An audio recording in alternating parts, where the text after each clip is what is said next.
खुलुमबाय स्टुडिअ दं आं राजीव बसुमतारी आरो नोंथांमोननि गेजेराव लानानै फैदों मोनसे फिन आरोबाव बिटिसि ओनसोलनि राजखान्थिनि मोनसे जर'खा खौरां।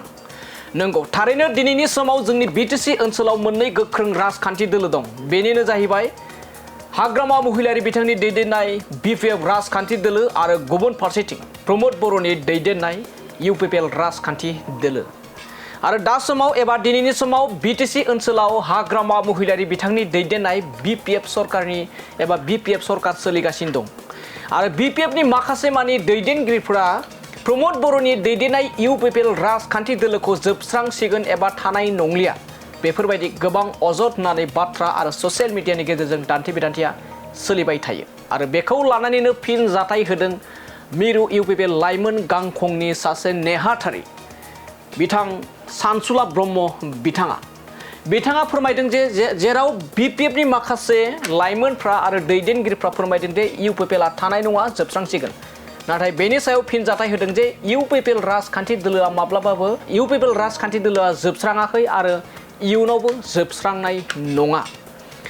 मा जाहोननि थाखाय थांनाय बिटिसि काउन्सिल बिसायख'थियाव इउपिपिएल दोलोआ जेननो गोनां जाखो आरो थांनाय बिधान सभा बिसायख'थियाव प्रमोद बर'नि दैदेननाय इउपिपिएल राजखान्थि दोलोआ जेननायनि गुबै जाहोना मा बेखौसो नायग्रोनायाव दायो जोङो एबा बेखौ सुद्रायनायनि थाखाय जों मुखुब जानानै दं। जोङो जिरायाखै आरो जों जेननाय नङा आरो माब्लाबाबो इउपिपिएल राजखान्थि दोलोआ जोबनाय नङा होननानै बे समाव मिरु इउपिपिएल लाइमोन गांखंनि नेहाथारि बिथां सानसुला ब्रह्म बिथांनि माखासे माने बेसेन गोसा बिबुंथि एबा डिजिटेल खौरां मेलनि गेजेरजों बिथाङा माखासे मानि फोरमायदों जेराव बिपिएफआ इउपिपिएलनि सायाव गोबां माने अजद दैखांनायनि बाथ्रा बुंनायनि सायाव बिथां सानसुला ब्रह्म बिथाङा डिजिटेल खौरां मेलनि गेजेरजों माखासे मानि अजद दैखांदों आरो फैबाय थानाय समाव इउपिपिएल राजखान्थि दोलोआ माबोरैहाय रल लानानै खामानि मावगोन माबोरैहाय बेरेखा दोलो जानानै खामानि मावगोन बेखौ लानानै गोबां मानि बाथ्रा फोरमायदों सानसुला ब्रह्म बिथाङा। दानिया फैदो बिदिब्ला सानसुला ब्रह्म बिथाङा जा इउपिपिएलआ थानाय नङा जोबस्रांसिगोन बुंनाय बाथ्रानि सायाव माबायदि फिन जाथाय होदों बेखौ नोंथांमोननि गेजेराव फिन आरोबाव लाना फैगोन। बयनिसिमबो आंनि खुलुमनायखौ जासिग्रोबाय। दासान्दि ससियेल मिडियायाव नुनो मोनगासिनो दङ खायफा बिपिएफनि सेला बेलाफ्रा बुंगासिनो दङदि इउपिपिएल पार्टिया गैलिया, इउपिपिएलआ जोबस्रांजोब्बाय, इउपिपिएलआ थानाय नंलिया होननानै। नाथाय आं दिनै नोंथांमोननि सिगाङाव क्लियार बुंनो लुबैदोंदि इउपिपिएलआ जेबो जोबस्राङाखै, इउपिपिएलआ जेरै दङ एरैनो दङ। Our leaders are silent. It does not mean our UPPL party is no more. We are silent. It does not mean our UPPL party is dead.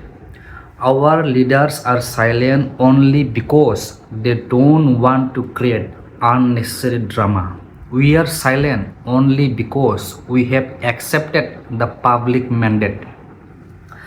जों रायजो राजानि गनायथि, रायजो राजानि डिसिसन, रायजो राजानि लानाय थिरांथाखौ एक्सेप्ट खालामनानै मानिनानै जों जेननायखौ स्वीकार लाबाय।